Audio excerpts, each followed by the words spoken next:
guys. Hey. Hey, what's up? What's up? What's up?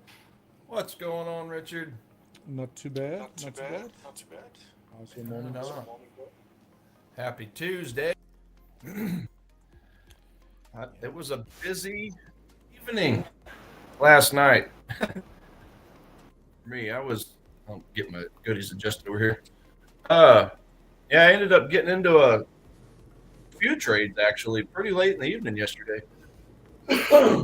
Nice. On my There we go. My dollar yen hit profit, so that's good, at least. Oh, yeah. Mm.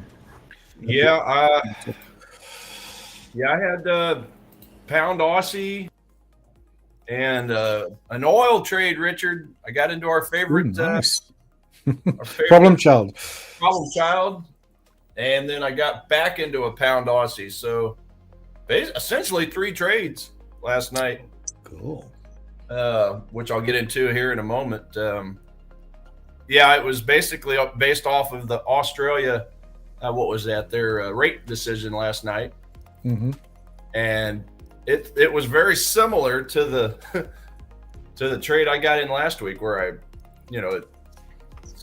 trying to short, selling the same asset actually, but this time, of course, like I said, it was because of the Aussie report, but it pushed price upwards on that downward trend.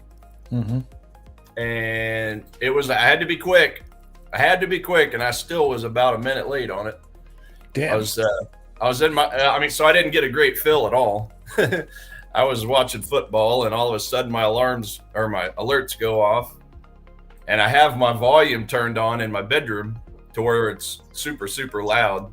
So I'm in my living room watching football on my laptop, and it goes off, and I fumble to jump up and run into my computer, my main trading computer, and ended up getting in a pretty bad fill on one account, but a pretty decent fill on the other. So yeah, it was quite fun. But then good stuff. But then yeah, just on a smaller time frame, ended up jumping into an oil trade as well. So far everything's in the profit. I can't complain at all. Not too shabby. But well done. What's up, Zandre? Olga Prime Plus. What's up? Good morning. Welcome. We'll get on to that channel here. Right. So what do we have ahead on the economic calendar today? I see the ADP weekly employment change numbers are tentative, so that can come out at any stage. Job openings at 10 a.m. Eastern.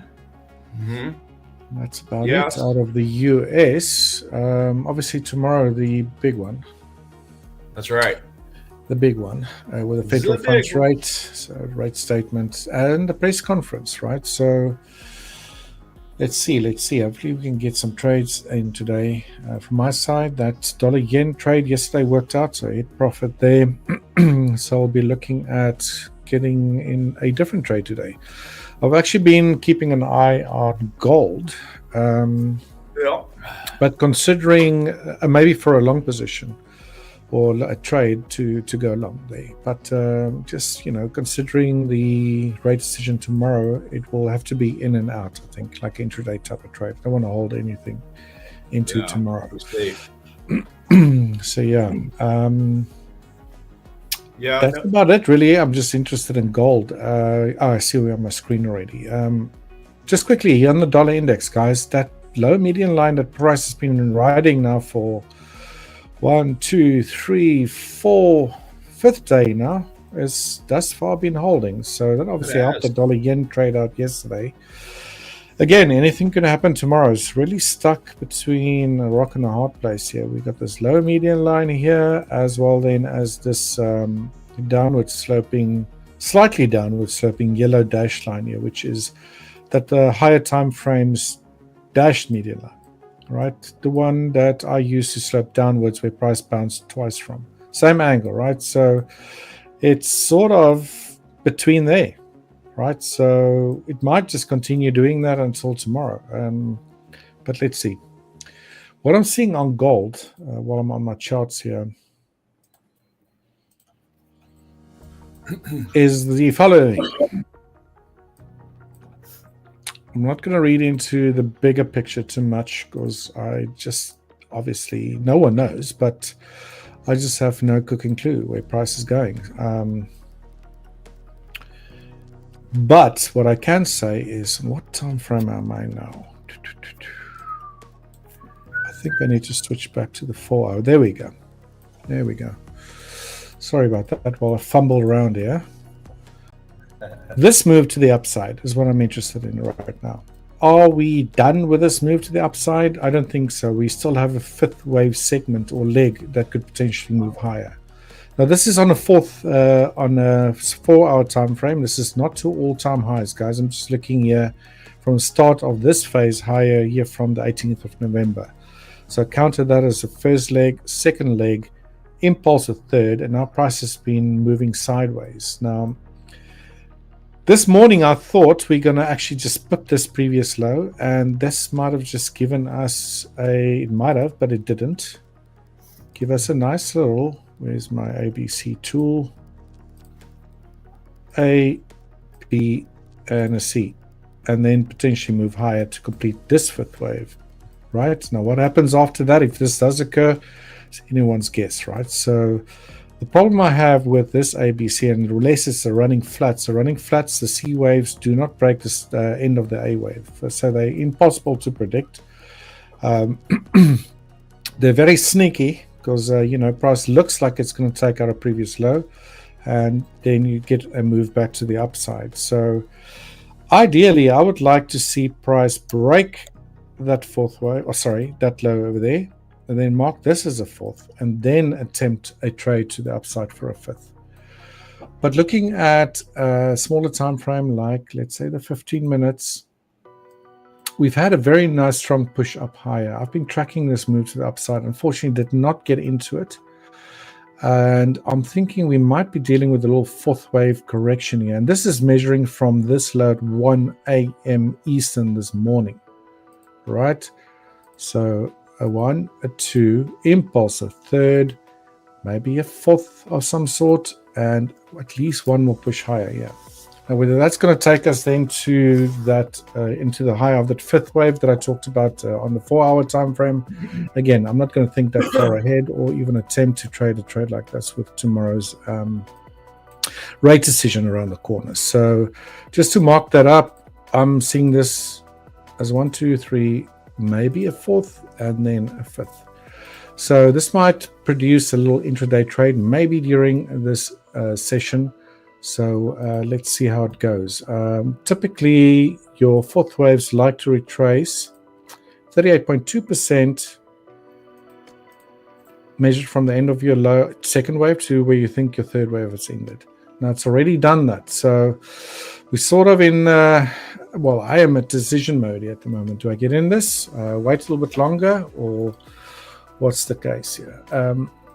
I wanted to get long around about here earlier on before the session, but then prices start moving sideways, which is to be expected after a very strong pump up like that. So now it's all about, decisions. Get in this or wait for a little bit of a lower low. I think the safest thing to do here would maybe to wait for a break of this downward sloping trend line. So I'm going to add a alert just there, and let's do that right now. And if that triggers, right, let me just move that a little bit up, then I'll be willing to take a stab at this. Okay, again, we'll be intraday trade, not trading huge lot size, and maybe just position the stop down here and aim for something like this for a break of the overnight session high. Okay, probably even higher than that. I've got on the 4-hour time frame. Sorry, let's go back to the 15. We got these highs over here from yesterday, which price might also move towards. Why is that in black? Let's make that yellow. So yeah, slightly above that. So it gives me around about a 2R ratio if that would set up for me. Okay, so I thought I'll just quickly run through what I'm seeing on gold. Again, it won't be a swing type trade. I want to be in and out of this, hopefully within today. Well, not hopefully, definitely within today. And then we'll obviously have to regroup tomorrow after that rate decision and see where prices are at on Thursday, I would even say. So obviously everyone expecting a rate cut, so I think that is on the cards. How gold's going to react, is it going to move lower, higher? Again, I don't know, right? These days you think it might do this like in the old days and do that because of a rate cut or rate increase, and then it does completely the opposite. So let's see. That's what I'm seeing on gold. Not, right? Yeah. So I don't know. What's your thoughts? Anything you're seeing on gold at the moment, or any other trades you're looking at, Tiger? Yeah. As far as gold goes, yeah, I was just looking at it here. It's true. I mean, it's kind of chewing through that daily supply zone, but I don't think I'm really as worried about it as I am the 4-hour zone, but it's quite a bit higher up. So like there's that red rectangle is the supply, the 4-hour supply, and then the yellow is the daily. So that's quite a huge range. Usually when I get a big range on a zone, this is again why I like to dumb it down to a smaller time frame. So obviously clear at the very top of that is really the better supply zone. There's a lot of space in here in this area. So it's not like I have a whole lot of congestion, a whole lot of consolidation. It's basically, I mean, on a daily time frame, it obviously, it obviously looks the part of a daily candle. Talking about this one here, but yeah, again, this is why I like going down time frames just to see, do I have a lot of space in here like this?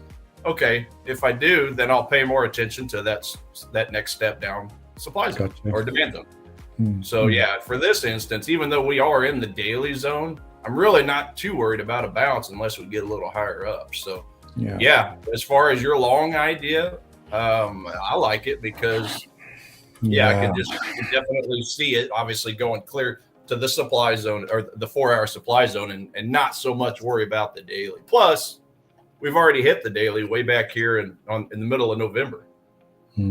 So, it initially pushed price down, respected this trend line that I drew up over here. And then, now it's right back to square one. So, like you say, if you can get a break of that little downward sloping line, break retest, I'd be down for something like that too.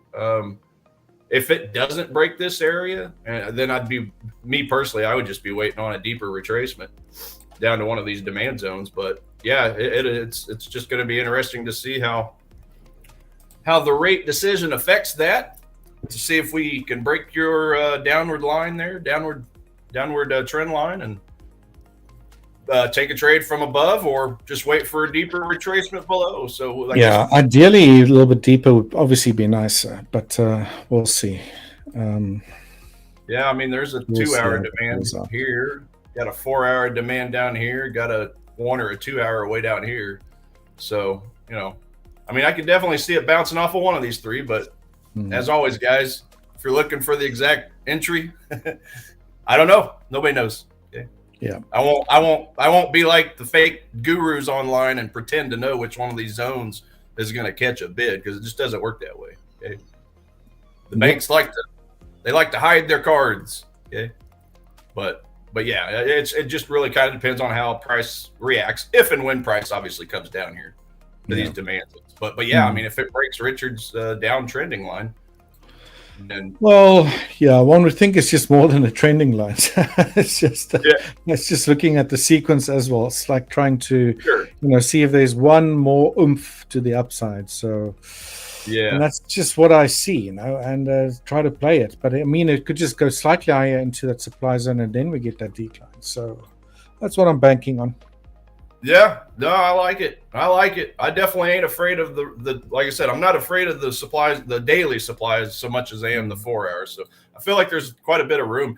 And it is giving me, I think gold just jumped back onto my top setups. So let's go take a quick peek at that. So while you're at that, just want to answer Luca quickly. Luca, good morning. Welcome. Morning, Luca. Where are you from? That trade worked out really nicely on the dollar yen. Sat through a little bit of a drawdown, but price didn't hit stop loss, and actually went sideways for quite some time, and then during the Asian session actually hit take profit, so not too shabby. So that was a good one to write in the books. But so today looking at gold, and to everyone in the chat, are you guys trading today? What are you guys looking at? Are you in trades? Let us know what levels you're looking at, and we'll be happy to go over that with you. Yeah, and as always, please do like and subscribe to our channel. We do have a 10K celebration giveaway of sorts So definitely make sure you go to our YouTube or to our Discord channel if you haven't already, and go find the hashtag 10K members giveaway channel. As you see on the screen there, we are giving away 6 5K Forex challenge accounts, as well as 4 25K futures accounts. And as far as that goes, just go visit the channel there. And all you really got to do, guys and gals, is just simply like, or simply subscribe to this channel that you're on as we speak. And then also go, go join our Discord, and then just take a screenshot of that showing that you've joined, and then just paste it onto there. Paste it onto that, directly onto that 10K members giveaway channel as your proof of purchase, so to speak, right? And that'll enter you into the drawings for these 10 accounts that we're giving away. Okay. So, yeah, do that ASAP, and we'll definitely be pulling those winners here at some point. As well, guys, we do have our daily password to give you guys. We'll announce the winner a little bit later on as far as who won from yesterday's. As far as that goes, just remember we got Trade Secrets channel on Discord as well. And all you got to do for today's password is just simply go there and type in the password, which is going to be, let's double check here, Richard. It looks like we got hola. Okay. We're getting creative. Double hello. Getting creative. So one hola is not going to pass. Okay. You got to have 2 holas. So hola. Put that in the trades. I believe that was called Trade Secrets. I don't know why I can't ever remember the name of that. Trade Secrets. Hashtag Trade Secrets channel. Yeah. Type in hola twice, your email, and then futures or Forex, whichever one you would like to win. And then we'll call the winner of that one tomorrow on the show as well. And then I do believe Coach Daryl will be announcing as well for the future side of things later today. But you guys are here now, so yeah, just go right to it. Hop on Discord, type in hola, your email, futures or Forex, and then you'll be entered for tomorrow's drawing. We're getting our graphic drawn up for today's winner that was drawn from yesterday. Okay, so we will holler at you about that here in a little bit. Cool. I just got long the XAU USD pay gold, otherwise known as gold. Good. So yeah, let's see. Very well. 4,205. Again, guys, not trading big size here. I just want to see price break yesterday's highs, potentially like sort of like a little 2 lower highs, almost like a double top type of vibe. But we'll see. Hopefully we can get at one more segment to the upside to complete the potential 5th wave. I think if I'm on the right side of this, if price were to hit the overnight session high around about 4,212, then I'll probably go to break even. All right, because if we get a 5th wave extension to the upside, what do we get afterwards? Generally a retracement back again, which might then be that setup that you might be looking for. A deeper move lower. So I'm just trying to trade that last, hopefully 5th cycle to the upside. Yeah, I mean, I like it. I like gold because it's quite a few different potential setups. I mean, I'll take whichever one. I'm not picky. Like I already showed, we had the 2 or 3 demand zones. We got break a structure if it goes higher, retrace. So I think there's quite a few options from a swing trade style or swing trade point of view. So yeah, we'll just let the cards fall where they may, as they say. Oh yeah, absolutely. I got my cool. All right, so back to you, Tiger. I got the update on that. In the process of doing all my charting yesterday, I accidentally deleted yesterday's information. So we'll just start fresh, guys. As far as as far as the top setups goes, and the speed gauge, as Richard affectionately calls it. Let's see here. Yeah, Aussie still number 1, still king ding-a-ling in my book. Dollar's about the same. Pound, yeah, so pound and CAD are still the same. I mean, from memory, it looks like everything here is pretty well the same. New Zealand, yeah, I think all this is pretty much, looks like the Swissy got a little stronger. But yeah, nothing's really changed in my book, guys. Pound, Aussie, dollar still at the very bottom, which is what I like to see. And I'm currently in that trade on my demo account, which is the one I share with you guys here on stream. And I was in this trade on both of my accounts last night. And that's what I'm going to show you guys in a minute, just to show you kind of my mindset behind it. Again, on my bigger account, I didn't get the greatest fill because I placed the trade on it second. What I should have done, Richard, was probably set a limit order, but you never know, right? Especially when you have a report come out, an interest rate decision, for crying out loud. So as much as in hindsight, it looks like I should have done that, but you never know. It could have just chewed completely through my demand zone like a hot knife through butter, like it didn't even exist. So, but I'll show you here in just a second that it would have been the smart idea. So yeah, pound Aussie, pound New Zealand remain the same as far as the two strongest items I'm watching. And then New Zealand dollar, Euro dollar, Aussie dollar, these three have been kind of bouncing back and forth between 1, 2, and 3. But regardless, they're all three pretty strong. So we'll take another look at those from a swing style point of view, but also a 5-minute, 10-minute, 15-minute time frame, okay, for supply and demand zone bounces. German DAX is up there again. It's getting a little stronger, so perhaps we'll take a look at that. As far as U.S. indices go, the Dow is still the only one on my list as we speak. It is a bullish 6. I'd like it to be a little stronger than the 6. I really, the more I play with this list, the more I really prefer to see items in the 7s, 8s, and 9s. The 5s work and the -5s work, but this is just basically saying Tiger has 10 odds enhancers in his favor. Yeah. Okay. Or Tiger has 7 odds enhancers in his favor, or Tiger only has 5 odds enhancers. Stick with the best odds, right? The stronger, the better. And I don't care if it's one of the bullish items or the bearish items. So yeah, we'll take a look at those. Before we do, Tiger, just want to quickly mention, we got a memo here. Everyone that's in the old chat, Holo Prime TV. Oh. So please move on over to the Holo Prime official channel, guys. There is a link pinned to the top of the chat box.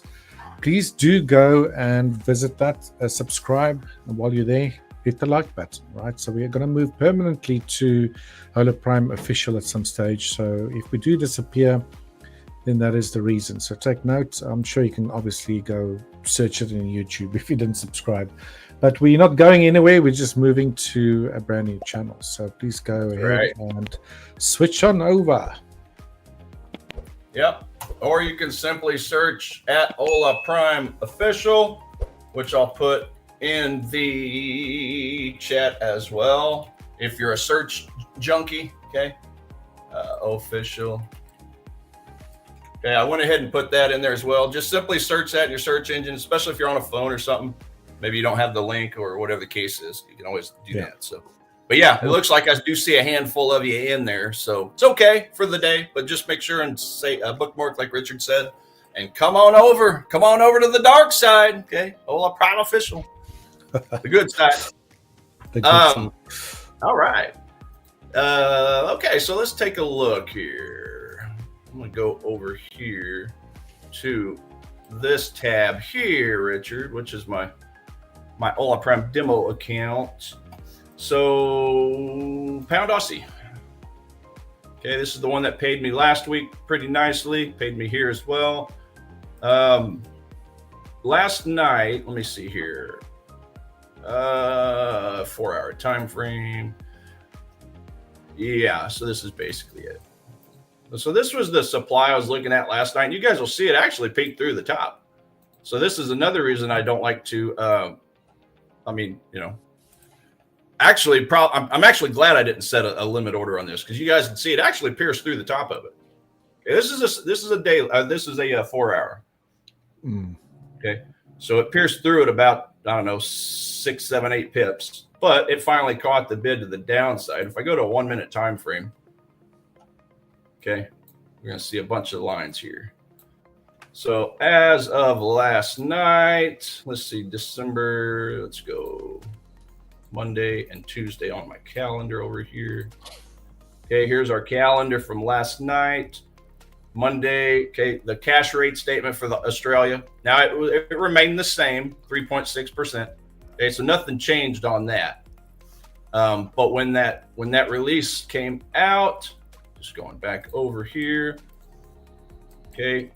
It just, I mean, it spiked pretty hard, pretty crazy. So basically from the 100 to the 100, so almost 70 pips it spiked in 1 minute. Yeah. So that's quite the spike, ladies and gentlemen. Oh yeah. And it really, I didn't really see it warranted. Okay. I mean, because it met expectations. It's not like it was hot. It's not like it was cold. So yeah. So for me, I was just 3.6, I think it was, wasn't it? Yeah, which was exact same as the expectation. So yeah, we got a hard spike up. Again, I was just looking at this 4-hour supply. Okay, again, right here. Now, when it happened though, and I didn't get in the trade, I don't think on this demo account. I was focusing more on my money accounts. But on my other accounts, okay, we spiked in, and as I'm running into my room, dropping my popcorn, getting away from the football game, I finally got in my bigger account way down here, Richard. It was a bad fill. I didn't like it at all. But I went ahead and jumped in because I was more looking at this thing for the long term or longer term. Because obviously we have this demand zone down here that I was looking at as a kind of a first target. Okay. And so I thought, well, what's a few extra pips I've lost, right? It's not like if my demand zone, if I were focused on like this area here, I probably would have skipped it because again, price was down here at that time, right? So that would have basically taken away half of my risk or half of my reward, if not more. So I was shooting for the further away demand zone. So that's why I hopped in it. And it shaped up pretty nicely, I gotta say, because it broke this structure down here, and life was pretty good down here. And then all of a sudden, it did come back. I moved my stop loss from up here.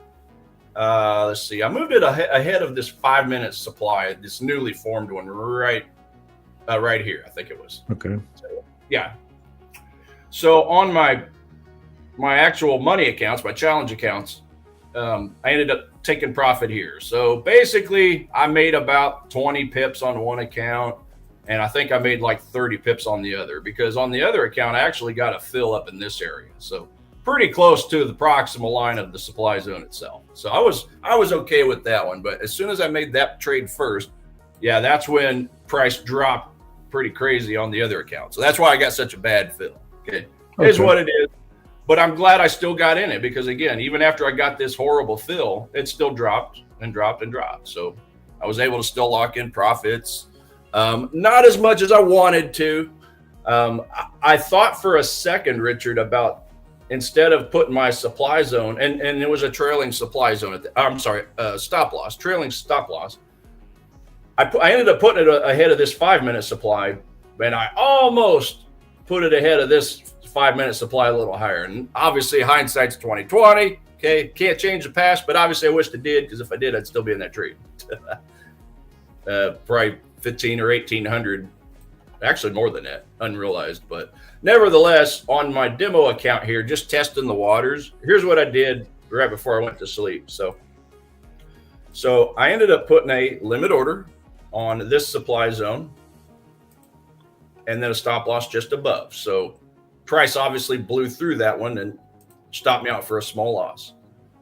I also simultaneously put a limit order for a short on this supply zone. So I basically put 2 limit orders, assuming or projecting or looking for the probability that at least one of those 2 would catch an ass to the downside. So obviously I got a small loss on the first one.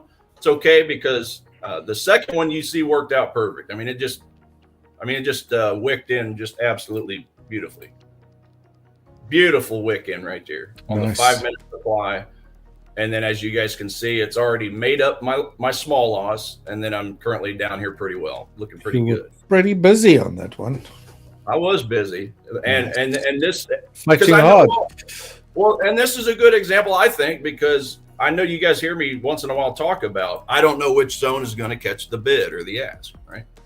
Well, if I feel pretty confident in the setup, and I know I am on pound Aussie because I just showed you guys it's a -15. It's a very strong bearish score.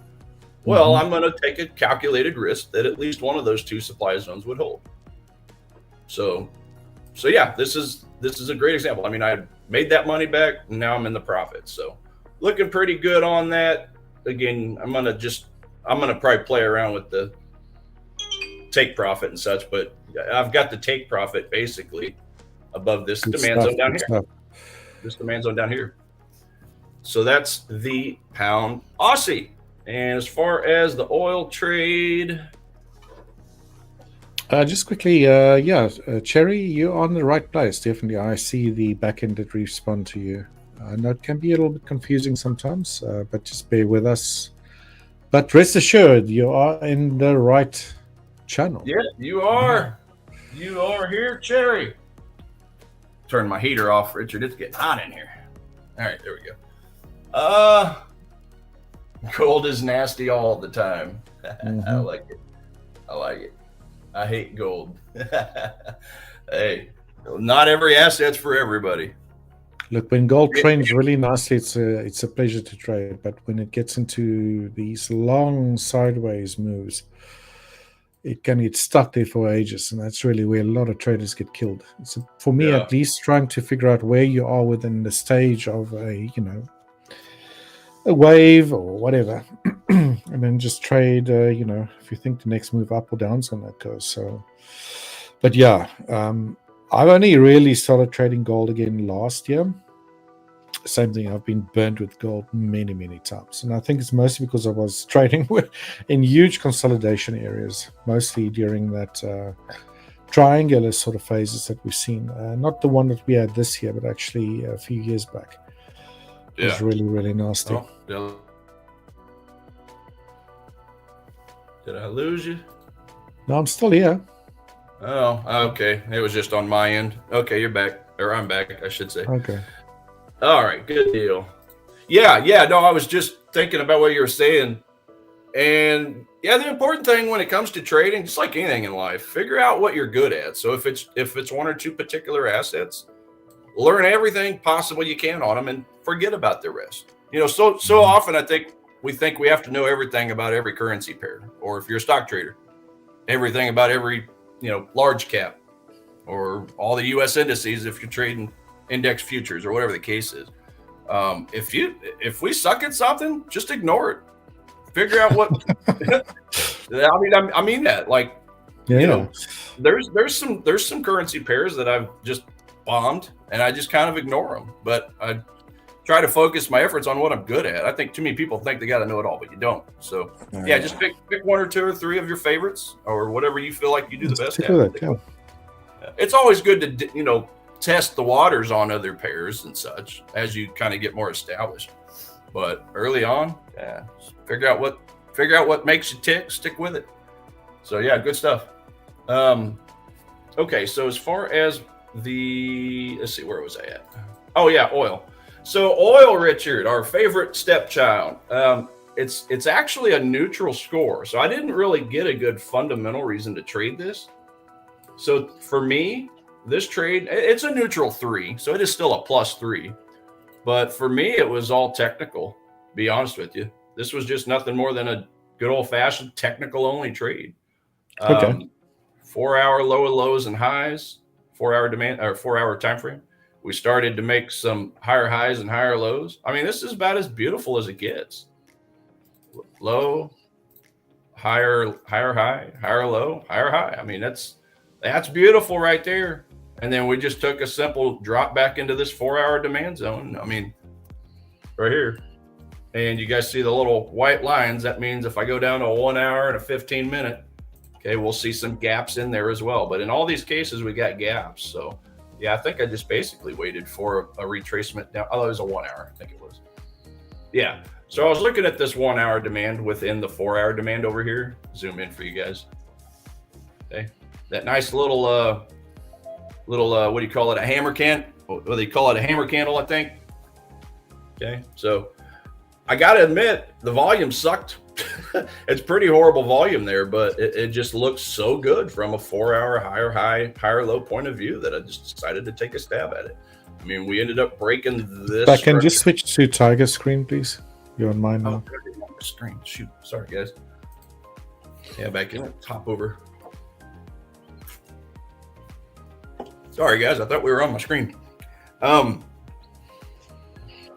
So yeah, just to recap, because I don't know where I was left off. Lower lows, lower highs on a 4-hour.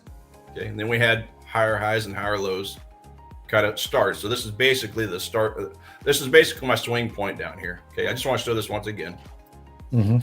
New higher high, new higher high, new higher low, another higher high. Okay, so that's after the downtrend. So to me, this, Richard, this looks like a pretty good potential, new curl up on a lower time or on a higher time frame. So yeah, this was very simple.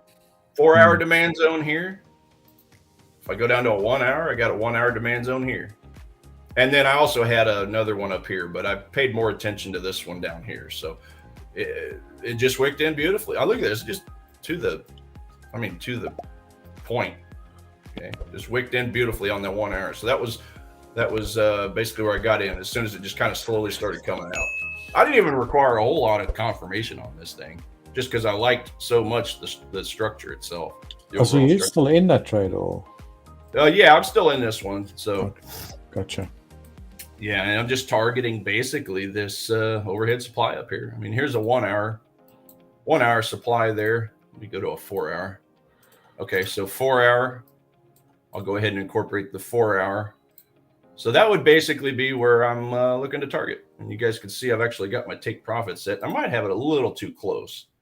I'm going to drop it just a hair below the candle there. Yeah, we'll do that. Cool. Yeah, I'm also thinking maybe. Hey, sitting about 1% unrealized on this. On the intraday. The ones I'm working at nice. pass. Did I lose you? Did we lose everything? Guys, let me know in the chat if you can still hear me. You just disappeared there for a little while. I can hear you, but I'm not seeing you on the live stream.